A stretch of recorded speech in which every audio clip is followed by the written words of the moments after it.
Здравствуйте, я Мексикова Дарья, Республика Саха-Якутия. Моя исследовательская работа – определение качественных параметров химического состава и микроструктуры мяса жеребятины якутской породы лошади. Жеребятина якутов издавна является излюбленной пищей, из которого готовят более 80 различных натуральных мясных блюд с высокой пищевой ценностью. В последнее время данный продукт все больше вызывает интерес не только среди местного населения, но и за пределами нашей республики. И в связи с последними тенденциями предложения создания мирового бренда продуктов с географическими индикаторами, к коим и относится наша якутская жеребятина, исследование пищевой и биологической ценности данного продукта не теряют актуальности. Цель моей работы – изучение качества мяса жеребят якутской породы лошади и приготовление из него полезного снека.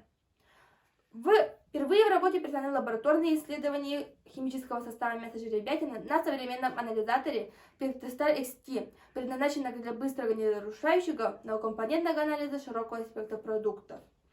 В результате исследования объектов выявили, что микроструктура мяса жеребятины и его гистологическое строение скелетных мышц дают основание утверждать, что структура образца соответствует норме по ГОСТу. При исследовании методом случайного выбора процентное содержание белка чурапчинской и уселданской жеребятины выше, чем у нанской на 5,74% и 4,24%, а также жира на 0,17% и 1,24% соответственно. Данный факт можно связать и с качеством кормовой базы пастбищ аласного типа.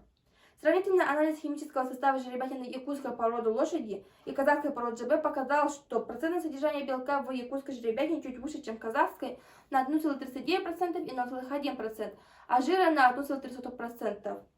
Доказательство тому тип кормления, так как якутская жеребятина питается в аласных пастбищах. Мониторинг населения показал, что 90% опрошенных предпочитают употреблять пищу жеребятину из предложенных 4 видов мяса.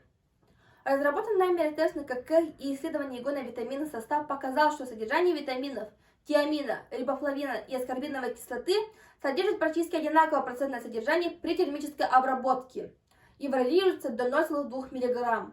И вполне может заменить популярные среди детей и молодежи вредные для здоровья чипсы и сухарики. Данный продукт, по нашему мнению, также может быть использован в качестве спортивного питания в период тренировок и восстановления физической формы у спортсменов. Спасибо за внимание.